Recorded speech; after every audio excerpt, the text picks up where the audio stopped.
Vamos a hablar de la preocupación que hay entre muchos televidentes que creen entender que Estados Unidos está haciendo un cambio en el tratamiento para los balseros cubanos, sorprendidos en su trayectoria hacia Estados Unidos o detenidos en el momento de tocar tierra firme en los Estados Unidos. Muchos creen interpretar que no los van a deportar de ahora en adelante por este caso, de este grupo, porque a este grupo de balseros que llegó a Los Cayos, que les hemos hablado el 1 de enero de este año, los han soltado si les han dado visa de parol humanitario, pero por otro lado las deportaciones de balseros están a la orden del día. Vamos a aclararlo con la abogada experta en inmigración, Laura Jiménez. Laura, bienvenida, ¿cómo estás? Muy bien, ¿y tú, Mario? Buenas tardes. Muy bien, buenas tardes. Este caso ha dado mucho de qué hablar, miembros de una iglesia, una bebé de menos de un año y lo demás, y por eso es muy notorio el caso. Se han quedado. ¿Ha cambiado en algo el tratamiento para los balseros que logran llegar o son interceptados? Para nada, Mario.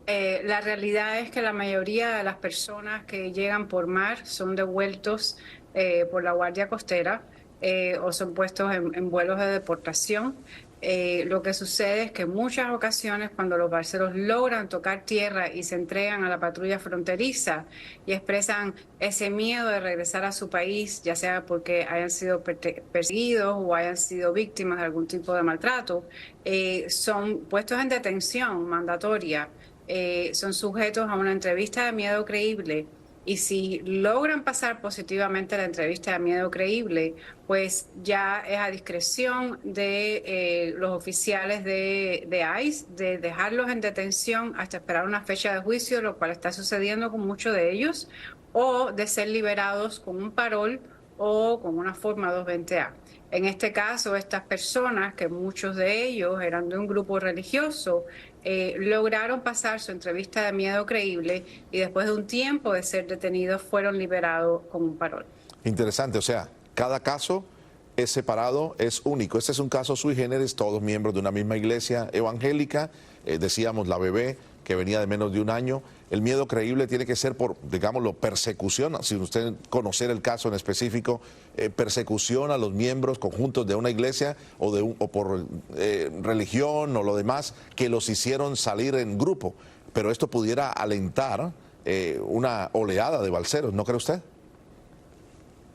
Sí, erróneamente puede ser malinterpretado, pero la realidad es que ellos fueron sujetos a tal cual lo que estipula la ley, que una vez que expresan ese miedo de regresar a su país por miedo a ser perseguidos, maltratados, detenidos, torturados, son sujetos a una entrevista de miedo creíble de manera individual, no grupal, y cada uno tiene que establecer, de nuevo, valga la redundancia, de manera individual, que tienen un miedo de regresar a su país. Si establecen todos los puntos requeridos y el oficial de asilo los encuentra creíbles, pues ya es entonces a discreción del oficial deportador del centro de detención de liberarlos o dejarlos en detención. En este caso, estos cubanos se les aplicó la ley hasta que tanto estamos litigando y fueron correctamente liberados con un parol.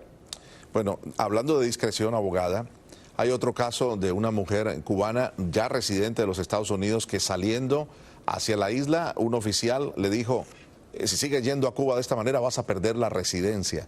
¿Puede un oficial limitarle, cancelarle o negarle la salida o la entrada a una persona residente por estar regresando a su país, a Cuba, sobre todo cuando ya es el documento como es la residencia permanente en los Estados Unidos, por haber regresado, digamos, lo corto tiempo después de haberse hecho residente a su país, Cuba? Depende, Mario.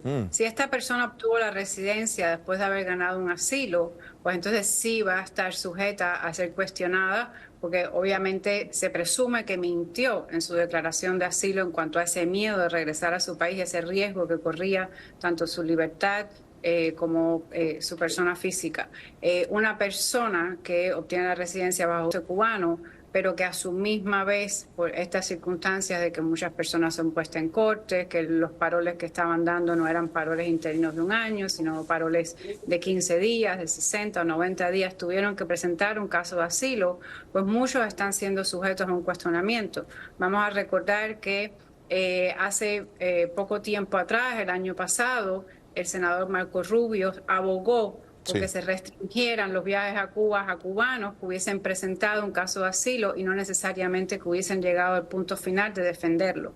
Pero la realidad es que bajo juramento de decir la verdad presentaron una aplicación de asilo diciendo que tenían miedo de regresar a su país, que sufrieron persecución, que fueron detenidos, y muchos de estos casos de estos cubanos, si bien a lo mejor en algunos fueron ciertos, otros pues no fueron tan ciertos y están siendo cuestionados. Cuando usted... Deben ser cautelosos al Claro. momento de hacer sus viajes a Cuba si tuvieron un asilo presentado. Brevemente, abogada, cuando usted dice están sujetos a ser cuestionados, ¿pudieran poner en peligro su residencia? Yo pienso que bajo la ley de ajuste cubano, Mario, va a ser un poco difícil lograr demostrar que la persona va a ser sujeta a que le quiten la residencia. Vamos a recordar que únicamente un juez puede quitar esa residencia, pero la realidad es que una persona que es residente permanente de Estados Unidos, cada vez que sale y regresa al país, está aplicando nuevamente a una admisión, a ser dejado entrar a Estados Unidos, y ese oficial de CBP del aeropuerto tiene la autoridad de cuestionar a esta persona. ¿Por qué va y por qué viene tan pronto? Gracias, Así abogada. es. Muy amable por estar con nosotros, abogada Laura Jiménez. Muy amable. Buenas tardes. Buenas tardes a todos. Gracias.